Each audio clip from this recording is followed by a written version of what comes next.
오늘 저희가 함께 들여다볼 자료는요. 창세기 35장과 36장에 대한 바이블 캔버스 유튜브 채널의 해설입니다. 네, 맞습니다. 근데 여기서 시작부터 아주 흥미로운 질문 하나로 시작해 볼까 하는데요. 어떤 질문이죠? 그 야곱이 자기 집안의 모든 이방 신상들, 그리고 심지어는 귀고리까지 전부 모아서 상수리나무 아래 묻어버리거든요. 아, 네. 그 유명한 장면이죠. 그냥 뭐 부수거나 불태울 수도 있었을 텐데 왜 굳이 땅에 묻었을까 하는 점이 참 궁금해지더라고요. 그렇죠. 마치 다시는 꺼내보지 않을 것처럼 봉인해버리는 느낌이죠. 네, 바로 그겁니다. 그래서 오늘 여러분과 함께 이 묻어버리는 행위가 대체 뭘 상징하는지, 또 이게 어떻게 한 개인의 영적 회복으로 이어지는지 그 의미를 한번 깊이 파헤쳐 보겠습니다. 좋습니다. 자, 그럼 한번 시작해 볼까요? 이 이야기의 배경을 먼저 좀 짚어봐야 할 것 같아요. 네네. 당시 야곱의 가족은 그 딸 디나가 겪은 끔찍한 사건이 있었잖아요. 아, 세겜에서 있었던 일이요. 네. 그리고 그에 대한 아들들의 잔혹한 복수까지 이어지면서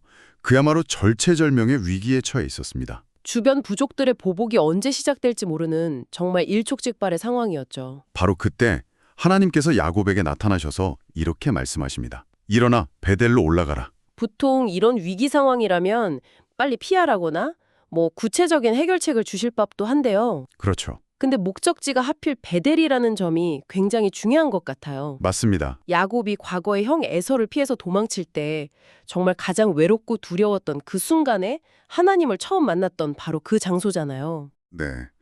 그래서 이 명령은 단순한 이사 지시가 아니었던 겁니다. 아, 그냥 장소만 옮겨라. 이게 아니군요. 자료에서는 이 부분을 첫사랑의 회복을 위한 부르심이라고 해석하더라고요. 첫사랑의 회복이요? 네. 세월이 흘러서 이제 거부가 된 야곱이 잃어버렸던 것. 그러니까 아무것도 없어서 오직 하나님만 의지했던 그 순수한 신앙의 출발점으로 돌아오라는 아주 준엄한 요청이었던 거죠. 무너진 영적 질서부터 다시 바로 세우라는 의미군요. 바로 그겁니다. 그리고 그 부르심에 응답하기 위해서 야곱이 가장 먼저 한 행동이 바로 저희가 처음에 얘기했던 그 정결 의식이었고요. 네. 베델로 떠나기 전에 자기 집안 사람들한테 명령을 하죠. 너희 중에 있는 이방 신상들을 버리고 자신을 정결하게 하고 의복을 바꿔 입으라. 네. 그런데 여기서 사람들이 내놓은 물건들이 아주 흥미롭습니다. 이방 신상뿐만 아니라 귀에 있는 귀고리까지 전부 다 내놓거든요. 맞아요.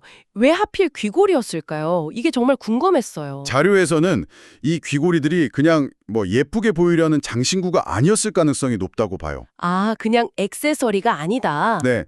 당시 가나안 문화권에서 유행하던 일종의 부적이나 우상 숭배의 상징물이었을 수 있다는 거죠. 아하, 요즘으로 치면 뭐 행운을 가져다 준다는 그런 팔찌 같은 개념이었을 수도 있겠네요. 그렇죠. 겉보기엔 그냥 액세서리지만 그 안에 하나님 외에 다른 것을 의지하는 마음이 담겨 있었던 겁니다. 그래서 이방 신상과 귀고리가 같은 급으로 취급된 거군요. 이제 이해가 되네요. 바로 그겁니다. 그래서 그것들을 땅에 묻는 행위는 아주 강력한, 뭐랄까, 상징적인 퍼포먼스가 되는 거죠. 퍼포먼스요? 네. 다시는 돌아보지 않겠다. 내 삶에서 하나님이 아닌 다른 모든 의존의 대상을 완전히 끊어버리겠다는 결단의 물리적인 표현인 셈입니다. 아, 그러네요. 불태우면 재라도 남지만 땅 깊이 묻어버리는 건 정말 존재 자체를 내 시야에서 지워버리겠다는 거니까요. 맞습니다. 여기서 자료에 인용된 청교도 신학자 토마스 왓슨의 말이 참 인상 깊었어요. 어떤 말이죠? 거룩함이 없는 기도는 향기 없는 꽃과 같으며 하나님은 정결한 마음에만 당신의 은혜를 담으신다. 이 비유가 야곱의 행동을 정말 정확하게 설명해 주는 것 같아요. 와, 향기 없는 꽃이라. 그 비유가 핵심을 꿰뚫네요. 그렇죠. 아무리 많이 바쳐도 의미가 없다는 거니까요. 이 대목이 우리에게 정말 근본적인 질문을 던지는 것 같습니다. 나는 지금 문제 해결을 간구하기에 앞서 내 안의 불순물을 먼저 제거하고 있는가? 아, 보통은 순서가 반대잖아요. 위기가 닥치면 하나님 이 문제부터 해결해 주세요. 이렇게 외치기 바쁘죠. 네. 하지만 야곱의 이야기는 순서가 다르다는 걸 보여줍니다. 회복의 역사는 외부 환경의 변화가 아니라 바로 내면의 정결함에서 시작된다는 겁니다. 와, 이 지점이 정말 흥미로운데요. 우리는 보통 외부의 문제가 해결되어야 내면이 평안해진다고 생각하잖아요. 대부분 그렇게 생각하죠. 근데 자료에서는 그 순서가 완전히 정반대라고 말하고 있는 거네요. 그렇습니다. 야곱이 상수리나무 아래에 우상을 묻었듯이 우리도 오늘 하나님보다 더 사랑하고 의지했던 것들을 십자가 앞에 묻어야 한다고 자료는 아주 강력하게 권면하고 있습니다. 그게 뭐 명예일 수도 있고 재물일 수도 있고 심지어는 제 고집이나 계획일 수도 있겠고요. 맞습니다. 그것들을 먼저 묻을 때 비로소 베델로 향하는 길이 열린다는 거죠. 장소인 베델로 가려고 하는데 여기서 하나님의 말씀이 또 한번 곱씹어 볼 만해요. 어떤 부분 말씀이시죠? 굳이 네 형 에서의 낯을 피하여 도망하던 때의 일을 다시 상기시키시거든요. 아, 네. 그 부분. 가장 힘들고 비참했던 과거를 다시 꺼내시는 이유가 뭘까요? 어떤 분들은 굳이 그 트라우마를 다시 꺼내야 했나? 좀 가혹하게 들린다고 생각할 수도 있을 것 같아요. 충분히 그렇게 느끼실 수 있습니다. 하지만 자료는 여기서 하나님의 깊은 의도를 읽어냅니다. 어떤 의도죠? 그 순간이 역설적으로 야곱의 인생에서 영적으로 가장 순수했던 때였기 때문이라는 겁니다. 아, 가장 순수했던 때요? 네. 가진 것이라고는 지팡이 하나뿐이었고 사방이 적이었고 내일 당장 죽을지도 모르는 그 절박함 속에서 그는 오직 하나님 한 분만 붙들 수밖에 없었거든요. 그 간절함, 그 첫 마음을 회복시키기 위해서 가장 절박했던 과거의 기억을 소환하신 거군요. 그렇죠. 마치 오랫동안 잊고 지냈던 낡은 일기장을 다시 펼쳐보는 느낌이랄까요? 아, 그 비유 좋네요. 가장 힘들었지만 동시에 가장 순수했던 시절의 기록을 보면서 지금의 나를 돌아보게 되는 것처럼요. 하나님께서 야곱에게 그의 영적 일기장의 첫 페이지를 다시 열어보라고 하신 거네요. 아주 적절한 비유입니다. 세월이 흘러서 야곱은 두 때나 되는 큰 재산을 이루었고 수많은 가족과 종들을 거느리게 됐죠.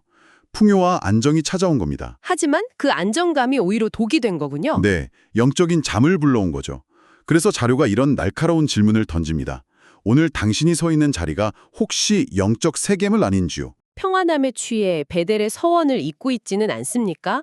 와, 이 질문이 마음을 찌르네요. 세겜이 안락함과 세상과의 타협을 상징한다면 베델은 위기 속에서 하나님을 만났던 순수의 장소라는 대비가 아주 선명하게 다가오는 거죠. 결국 야곱은 그 부르심에 순종해서 베델에 도착하고 제단을 쌓습니다. 그리고 그곳의 이름을 엘 베델이라고 부르죠. 그냥 베델이 아니라요. 그 작은 차이가 정말 중요합니다. 베델은 하나님의 집이라는 뜻의 지명이잖아요. 네, 그쵸. 하지만 엘 베델은 베델의 하나님이라는 뜻이거든요. 이건 엄청난 신앙 고백입니다. 아, 장소에서 인격적인 하나님으로 초점이 옮겨간 거군요. 바로 그겁니다.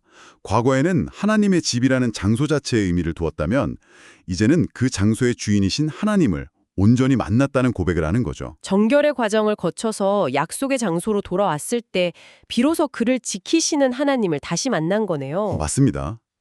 자, 이렇게 야곱의 이야기가 아름답게 마무리되는 듯한데 갑자기 성경은 36장에서 전혀 다른 인물, 바로 에서의 이야기로 넘어갑니다. 이 갑작스러운 전환은 어떻게 이해해야 할까요? 솔직히 성경 읽을 때 이런 족보 부분이 나오면 그냥 빨리 넘기게 되잖아요.